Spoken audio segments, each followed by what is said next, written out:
morning, I'm Dacia with Wednesday's edition of the Regional News.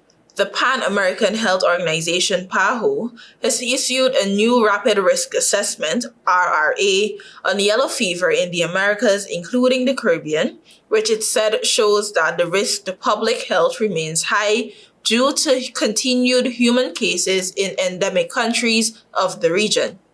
PAHO said that so far this year, there has been a more than eightfold increase in cases compared to the same period of 2024. Countries have reported 221 confirmed human cases of yellow fever, including 89 deaths. In comparison, in 2024, there were 61 human cases confirmed, including 30 deaths.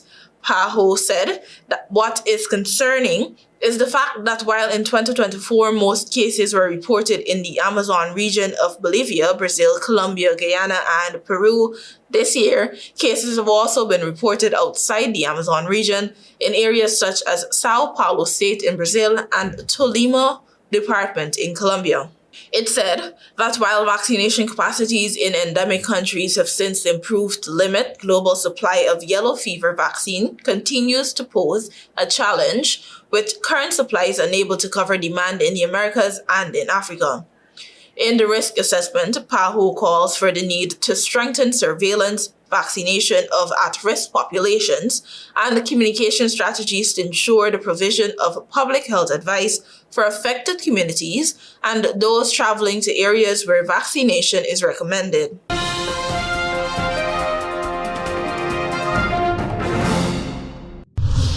Tax revenues in Latin America and the Caribbean LAC decreased as a share of gross domestic product GDP in 2023 amid a slowdown in economic activity in the region and a decline in global commodity prices, according to a new report released. The report, titled, quote, Revenue Statistics in Latin America and the Caribbean, unquote, has been released during the ongoing 37th Regional Fiscal Seminar of the United Nations Economic Commission for Latin America and the Caribbean. It shows that the average tax to GDP ratio in the region was 21.3% in 2023, 0.2 percentage points below the level in 2022 and slightly below the level prior to the COVID-19 pandemic of 21.4%.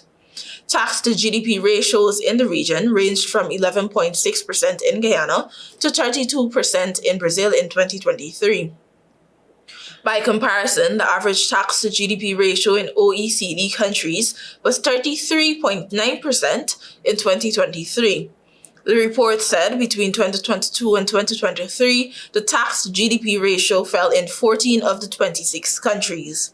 The overall decline in tax revenues as a share of GDP in the region was due to a fall in revenues from income taxes, notably among some of the main hydrocarbon and mineral producers. A decline in commodity prices in 2023 dragged down the region's revenues from non-renewable natural resources. Hydrocarbon-related revenues among the region's 10 biggest oil producers declined to 3.9% of GDP on average in 2023 from 4.4% of GDP in 2022, while mining revenues declined to 0.59% of GDP from 0.74% of GDP in 2022. The report estimates that revenues from hydrocarbons and mining decreased further in 2024 to 3.2% of GDP and 0.5% of GDP, respectively.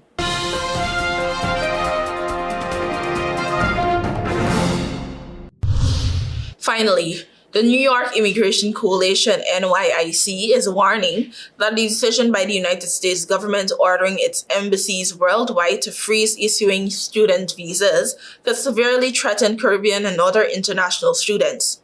NYIC, an umbrella policy and advocacy organization that represents over 200 immigrant and refugee rights groups throughout New York, said that the Donald Trump administration has directed U.S. embassies to temporarily halt the scheduling of interviews for new student visa applications as they prepare to include social media screenings for these individuals as part of the application requirement.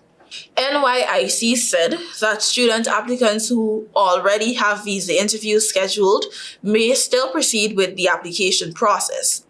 NYIC President and Chief Executive Officer told the Caribbean Media Corporation, CMC, that, quote, the Trump administration's latest move to pause new student visa appointments is another reckless and harmful decision, one that will disrupt the lives and futures of thousands of international students, many of whom are already navigating uncertainty due to the existing Trump immigration policies, unquote. He also said it opens the door to widespread discrimination based on speech and identity. He said the impact would be severely felt in New York, home of hundreds of thousands of Caribbean and other international students, quote, who bring cultural, intellectual, and economic value to our universities, our communities, and our state, unquote. Thank you for watching. Do have a great rest of the week. Until next time.